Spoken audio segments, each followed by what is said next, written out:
Good morning friend. काय म्हणता मित्रांनो, केला का व्यायाम चालू?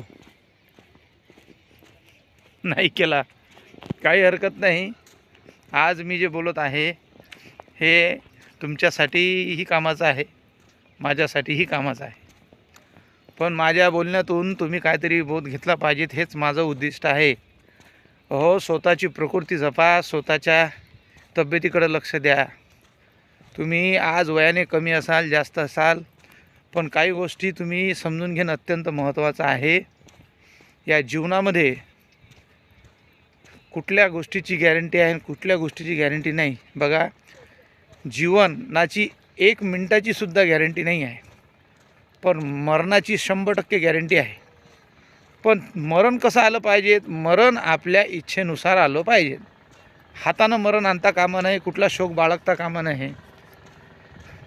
म्हणून आपण कुठला शोक ठेवू नका. आणि त्या अनुषंगाने शोक ठेवल्या जर असलं तर तंबाखूचा शोक झाला, दारूचा शोक झाला, एखादं कुठलं जास्तीचं व्यसन झालं, त्या व्यसनापासून तरी दूर राहा. अहो, तेवढे पैसे तुम्ही तुमच्या लेकरा बाळाच्या शिक्षणासाठी खर्च करा, तेवढे पैसे त्यांच्या दुधासाठी किंवा त्यांना चांगलं खाऊ घालण्यासाठी खर्च करा, किंवा तुम्ही काहीतरी चांगलं खा. ह्याच उद्देशाने हा व्हिडिओ बनवलेला आहे. बघा, या जगामध्ये तुमच्याशिवाय तुमच्या लेकरांना कोणी नाही. आणि जर तुमच्या हिताच्या जर गोष्टी करणारा व्यक्ती असेल तर तो म्हणजे तुमचा बाप आणि तुमची आई.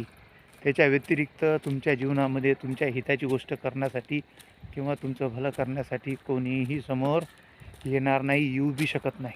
लक्षात ठेवा. हे लोक निघून गेले की तुम्हाला फक्त स्वार्थी लोकांशी सामना करावा लागेल, तुम्हाला फक्त मतलबी लोकांशी सामना करावा लागेल.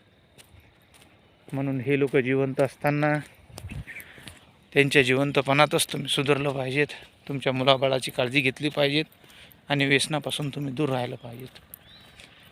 एवढंच बोलतो, थांबतो. भेटूया नेक्स्ट व्हिडिओमध्ये.